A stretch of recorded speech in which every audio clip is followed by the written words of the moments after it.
In this video, we're going to look at how I would implement these two features onto my profile page. So our task is to work on the gallery page. We're going to add a photo gallery and then we're going to add a background pattern on the gallery page. So let's have a look at how to do this. So the first thing I'm going to do is go to the desktop and open our profile page folder. And if you notice here, I have a new folder called images. So I have a few images here which I intend to use for the gallery. So what we can do is we can move this folder into our profile page folder so that we can use the images on here. Now let's open the gallery page in Notepad.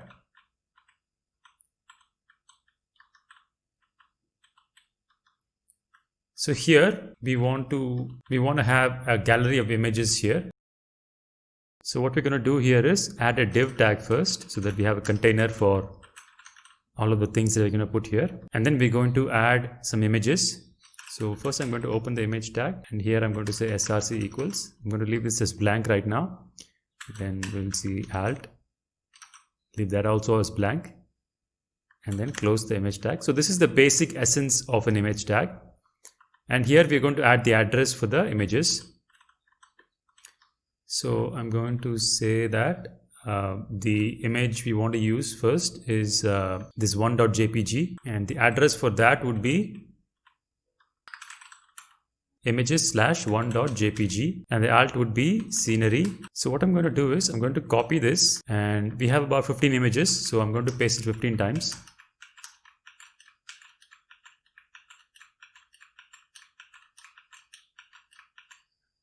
And then over here, I'm going to change the name of the images. So if you see here, I've named the images like this. So it's 1.jpg all the way through 15.jpg. So I'm just going to rename the numbers here so that we get all the images.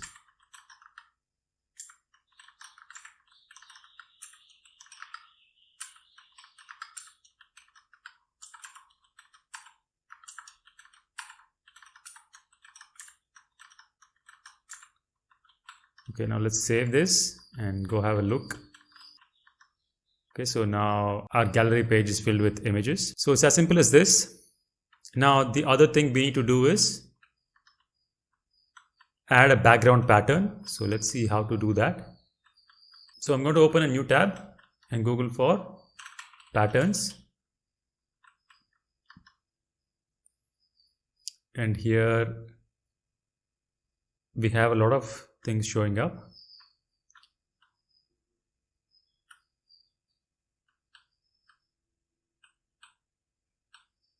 I want something very subtle. So let's try this.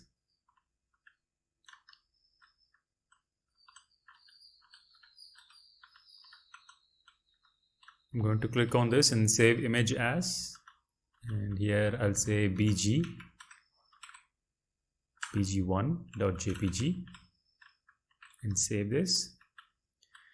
So now what I'm going to do is I have to add this image that I've saved here to the background of this page. So let's have a look at how to do that.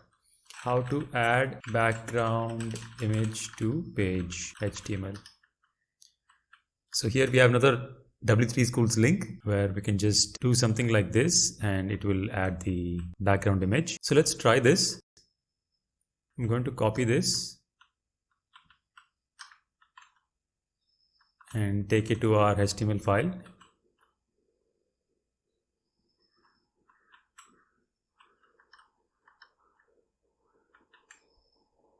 And I pasted it here. Let's understand this code that we've just copied and pasted. So if you look at this part, we have the style attribute and we're providing it with a value.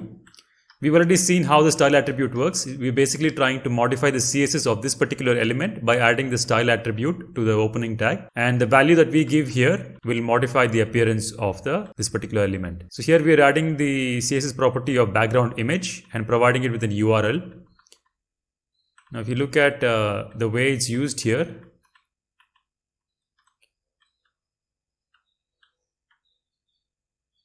so you can go through this particular page to understand how things are used here. It shows you different ways of using this particular background image. There are other properties as well. So, but before we look into all that, let's modify the URL and have a look at how this looks. background image that we downloaded. Now let's go to our gallery and refresh it.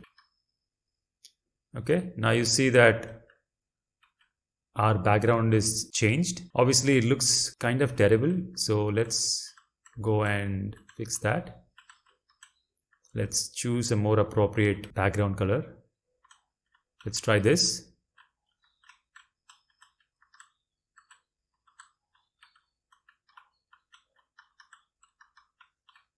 So I'm going to name this BG2.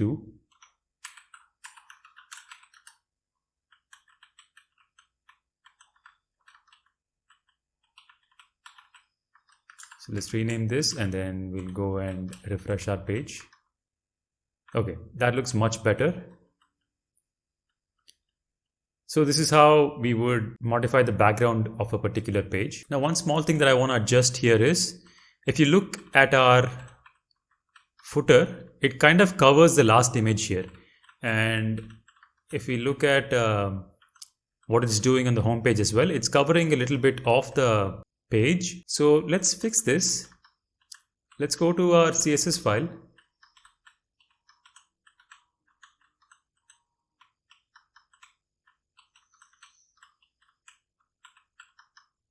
And what we have to do is we have to add some kind of a padding at the bottom so that it accommodates this footer. So what we're going to do is we're going to add a padding bottom of 100 pixels, and let's see if that fixes it. Okay, so you see now it doesn't cover it anymore, and if you go to the gallery as well, it doesn't cover the lower part of the page. So that's a small change I wanted to make. Now, so what we've done is we've added the photo gallery and also added a background pattern. So that's it for this video. I hope this was helpful. Please make sure to not just watch the video but also to do it yourself. Only then you'll understand how to do these things. Please like and share this video and also subscribe to our channel and press the bell icon to receive notifications. Thanks for watching. See you in the next one.